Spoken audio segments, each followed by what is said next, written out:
Welcome to my channel. Thank you for clicking on my video. You didn't have to do that, but I appreciate that you did. Now, for this week's episode, I'm going to talk about Turning Red. Did you know that Pixar made a period piece?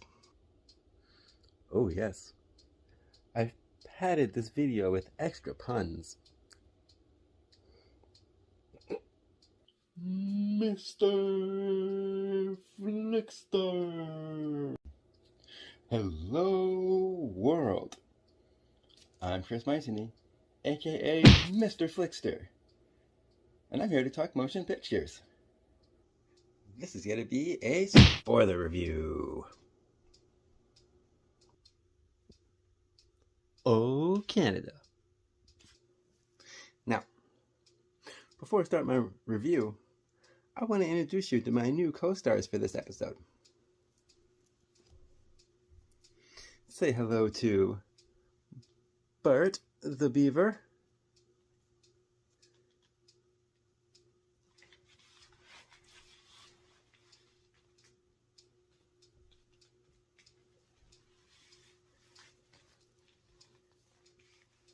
and Lisa the Goose.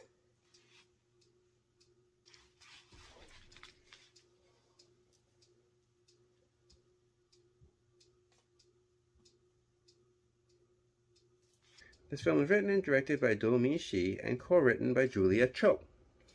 So, the movie starts out kind of like Up. It tells the backstory of the family, but it's told through photographs, through different photo albums, and explains a little bit of the history about the main character, May.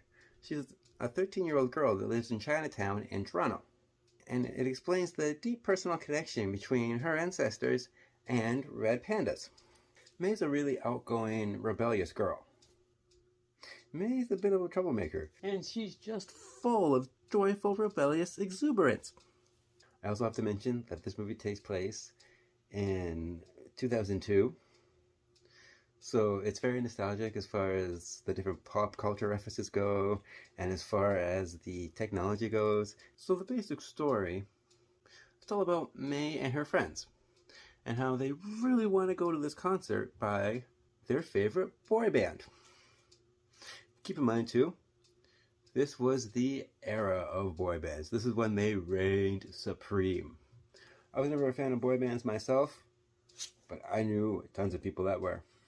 So basically, May and her friends are trying to raise money so that they can go to the concert. One of the first things I noticed was the animation. It looks so much different than all the other Pixar movies.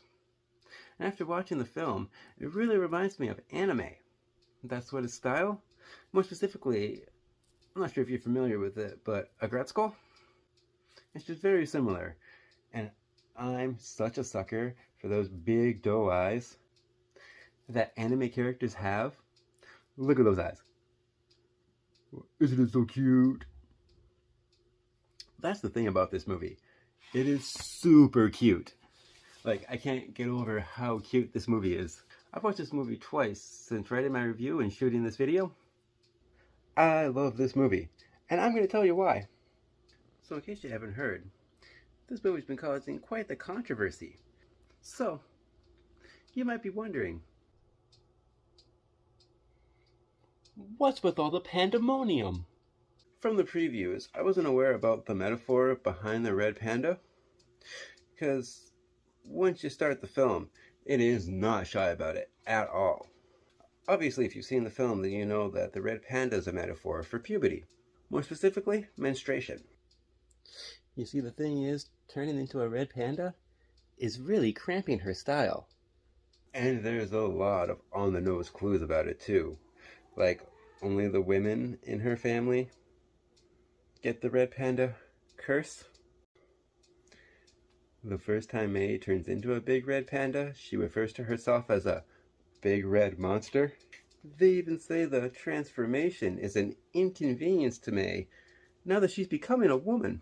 In fact, what triggers the panda transformation in the first place is May's very own sexual awakening. She starts noticing boys for the first time and thinks about them differently than what she used to. It's nothing graphic or overtly sexual, but the message is there and it's obvious. Now, admittedly, if I had known this information before I saw the movie, I'd be less inclined to see it. But by the time that the film got to its climax, I realized that my whole aversion to the entire subject is exactly what's wrong with society today. You see, this shouldn't be a taboo topic. This is just a regular body function, like going to the restroom. And it's something that young girls struggle with daily. So I bet it's helpful for them to have a movie like this to help kind of explain their tribulations, to kind of ease the pain. This gives the title multiple meanings too. I love that. So whenever May gets super angry, she pandas all over the place. And whenever she gets super horny for boys, she pandas all over the place. You could say it's an overreaction. It even gets to the point where May loses control of her anger and she starts attacking people because they're super mean to her. You could say May scares men straight. So May is played by Rosalie Chang. She quickly introduces us to her friends.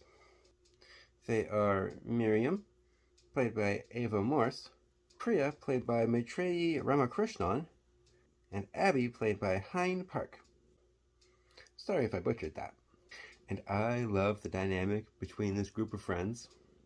It's established early on that they have each other's backs no matter what.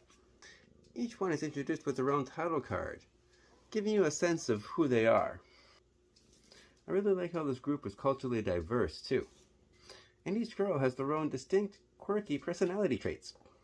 I also noticed how each of the friends is color-coded, just like the boys from South Park. And it's consistent throughout the whole movie. They're all wearing the same outfits and the same colors the whole time. I thought it was a nice touch. So May's friends invite her to karaoke. But instead of doing that, she has to say no and go work for her mom. May's mother is played by Sandra Oh, because she helps her mom with the temple that they live in Chinatown.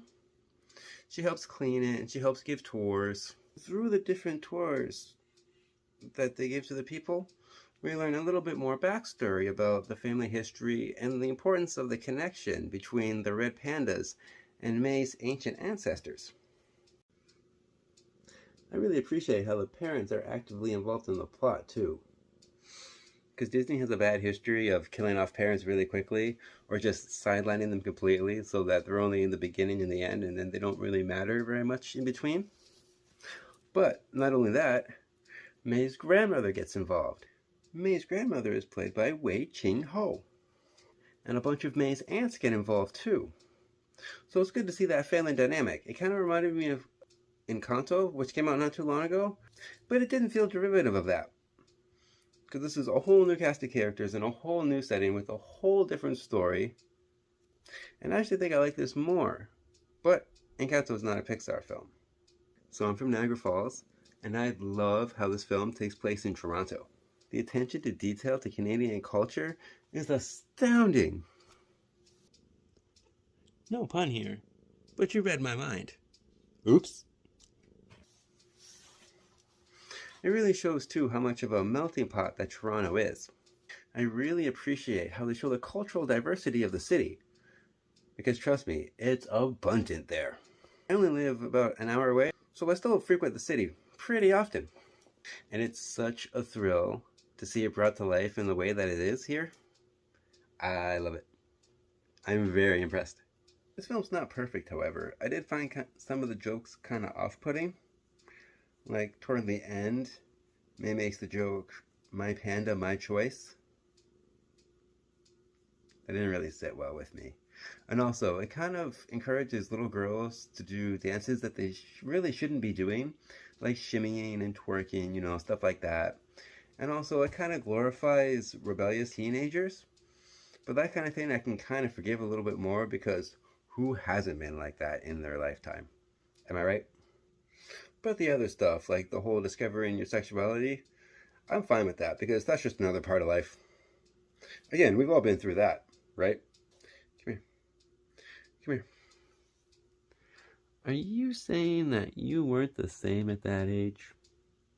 And another thing. Even though this movie's aimed at teenage girls, I found it very relatable myself. Obviously, as a guy, I'll never know what it's like to be a girl going through puberty, or to have the menstrual cycle or anything like that. But I too was a rebellious teenager trying to figure out who I am in life and trying to figure out what I'm supposed to be. They even get James Hahn to do a delightful cameo because he's the one they get to try to put the spirit of the red panda into the jewel during the red moon. And I wonder if that's also supposed to be like a monthly cycle metaphor? Have you read between the lines? So, in conclusion, this is a highly entertaining, enjoyable, rewatchable film. I love how all the family members are poignant, powerful plot figures. Each one of them is crucial to May's fate. I can't stress enough how heartfelt this movie is. It's so touching in the end. This movie will make you laugh, and it'll make you cry, depending on which way your mood swings.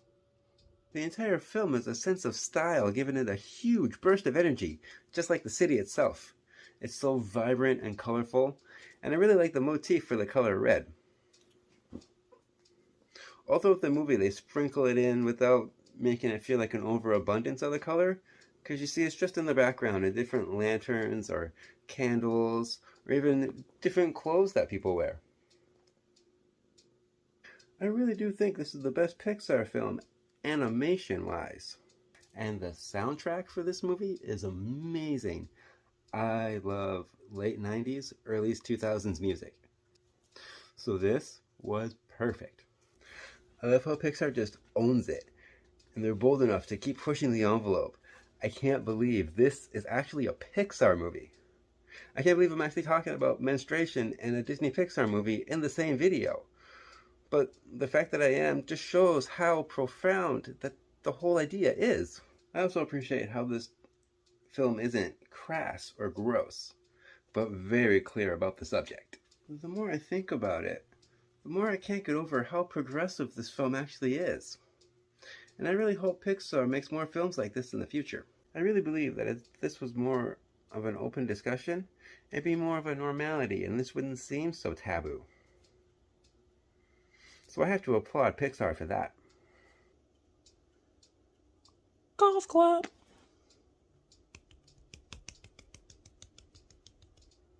At its core, what it really is a monster movie made for kids.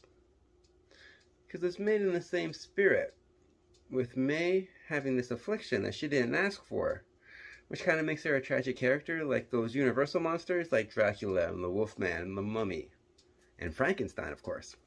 And another thing, it's even got a classic Godzilla reference.